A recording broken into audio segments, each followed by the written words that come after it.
Yeah, it was unreal for me. Going back to Charlotte, playing a top five matchup for my first college game. Really my first football game in almost 2 years. So just get back out there, play for Clemson University. It was unreal. It's something I'll remember for the rest of my life.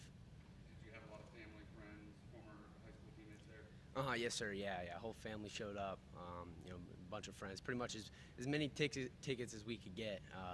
People were there. So I really appreciate all the support from them. As well as all the Clemson fans. Well, what do you feel like you've done to come in and immediately get an opportunity for playing time and just get right into the mix as a freshman? Yeah, I think the most important thing is I've just kept my head down and I've worked. That's the one thing. When I came in here, I told myself I was going to do, and I was going to hold myself to that. If you don't do that at Clemson, then the opportunity isn't going to present itself. Coming in here as a freshman, I really just wanted to gain the respect from my teammates, keep my head down, work, stay true to myself, and the opportunities have presented itself. You've had some of the leaders and seniors on the team say that they consider you a leader as well. Just to have that before you even played a game, what does that mean to you? Yeah, it's crazy to hear them say that. From guys like James Skowski and DJ, who I look up to.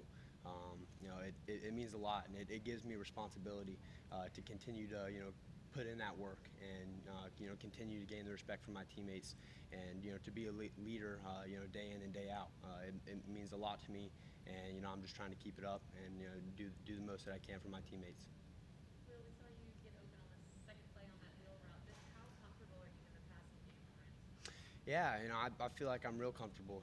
Just coming in here early in January. Getting a bunch of balls in spring camp. All the way out throughout the summer, skills and drills, and then even through fall camp, just creating that chemistry with DJ and the other quarterbacks.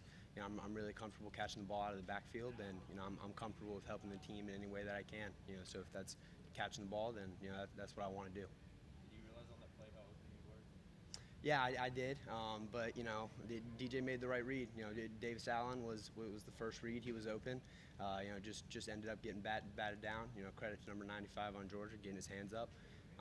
Yeah, but I was open, but DJ did make the right read. So. Was that one of the things that attracted you to Clemson and their offense? Is what you saw how they used Travis in the passing game? Yeah, 100%. That's where I wanted to be used as. Ever since I was in high school, I think that that's something that makes me who I am. Is I'm dynamic. I can kind of get out of the backfield, catch the football. Just take one guy out of coverage.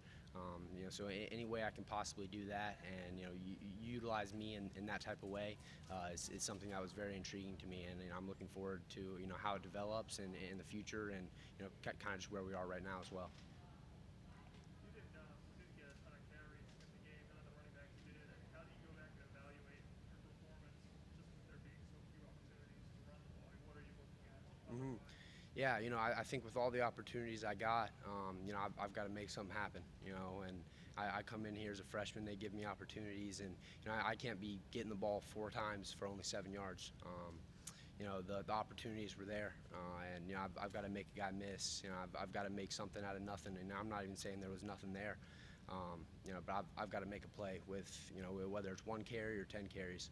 I put that on myself, and going back, I'm just looking at the details, the little things that they all add up, and something that maybe the fans might not see, or people from the outside might not see. But I'm like, if I do that right, then I could be breaking it for a big touchdown, give the offense some momentum. So it's just really all the little details that I've got to pick up on, and then not even talking about with the ball in my hands, without the ball in my hands, I've really got to impact the game, and I could have helped our offensive line out, could have picked up a couple blitz pickups that that I missed. I put that on myself. I got to make something happen when the opportunity presents itself. With not playing football in almost 2 years, do you feel like there was an adjustment period in game that you kind of had to, get back into that, live experience or environment? All right, start off. I love your mask, by the way. Go Panthers. No, but I think there's definitely an adjustment. I would really say though, after that first play, I was ready to go, and just running out there, I had chills. just being in that environment was crazy. But I think I'm adjusted. I'm 100% ready to go, 110% ready to go. If they give me the ball, if they put me in there, I'm going to do what I'm supposed to do, get my job done, and help the team in any way I can. You spoke to your position coach, Coach Spiller, just a little while ago. He'll go into the Hall of Fame in Yeah. December. What's it been like just having him being able to impart his knowledge to you? And did you know how great a player he was before you came to Clemson? Yeah, that definitely it didn't go past me. So when I figured out he was going to be our position coach, I was so excited. Obviously disappointed because Coach Elliott had recruited me all the way through, but can't be ungrateful for C.J. Spiller being your position coach. That's someone I've looked up to. He was a huge foundation for this Clemson program, and kind of started to get it where it's at now. So to have him being able to teach me up on the little things, coach me everything from return skills to how to block a defender, or just anything along that nature. It's really surreal for me to have him in my life, and for him to be a coach of mine. Have you watched any old cut-ups of him, any of his long runs or his kick or punt return? Oh yeah. I stay on YouTube watching all that stuff. And he's definitely been in my search history of for that, just everything, returns, big plays. That's one thing he never really failed to do, was make a big play. That's something I really look up to, and hope I can fall in his path in some way. You mentioned the details. What did you see details-wise as far as why you didn't, I guess, have more production when you went back and watched it? Yeah, it's just really the little things. Something as little as pressing the offensive line one more step to get that linebacker, outside of the gap. Something is stepping up and not having a false step in pass pro, so I can meet the linebacker closer to the line of scrimmage. It's just the little things like that people don't notice, but when you go back and look at film, you're disappointed with yourself. And you just got to improve on that stuff. You're going to make mistakes, but if you improve on it, then everything will be good in the end. Will, some people are already referring to you as a young Christian McCaffrey. I'm sure you've heard that. What do you think of that comparison? And are you a big fan of his? Yeah, definitely very appreciative of anyone who says or thinks that. That's awesome. That's someone that I really try to create my game from. I watch a lot of film on him, what he's done in the past, and I'd love to be able to emulate that. But at the same time, I'm Will Shipley, and I think that I have to take pride in that. And as long as Christian, that's someone I look up to, and I've been fortunate to have a relationship with him. He's kind of been that role model for me so far, and I think he's going to continue to do that.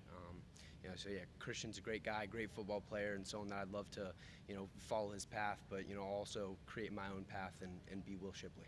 You've met him, talked to him before? Yeah, a couple times.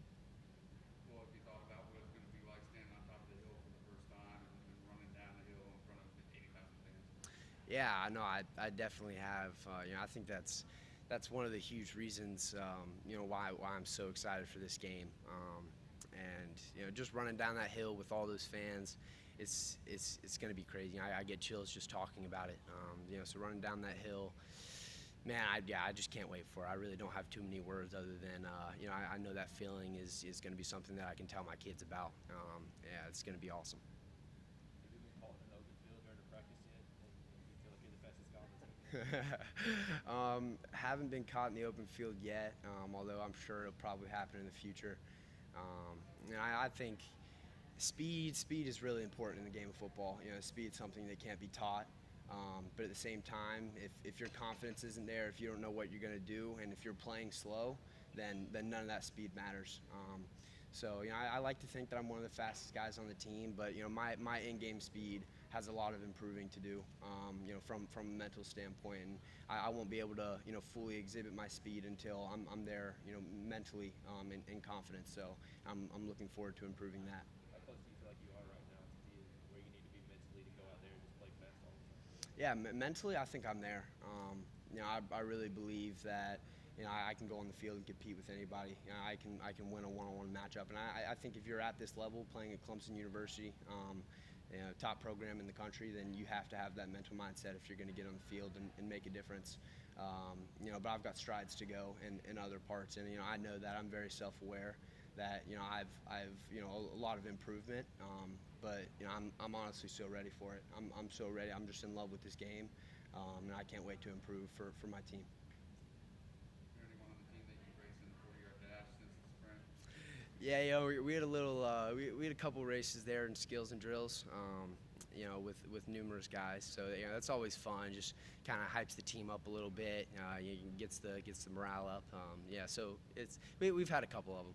Who are some of the guys that have been able to hang with you and give you a fight? Yeah, I'll definitely mention Nate Wiggins, freshman corner. He can fly, man. It's crazy. He can really move. EJ Williams is up there. Frank Ladson. There's numerous guys I could name. They're all fast. Well, one of the things we were talking about was just kind of your maturity. What do you attribute to that, just kind of, being a mature 18-year-old? Yeah, I really have to go back to how my parents raised me. Everything that they've done for me, I can't even fathom to think of every little thing, but just how they raised me.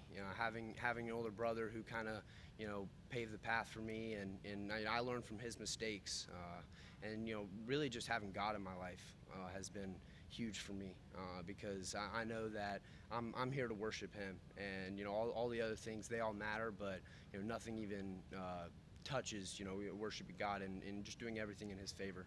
So I think my maturity has come from a bunch of things, but I would really have to say my parents, my faith in God, and just the role models that I've had in front of me.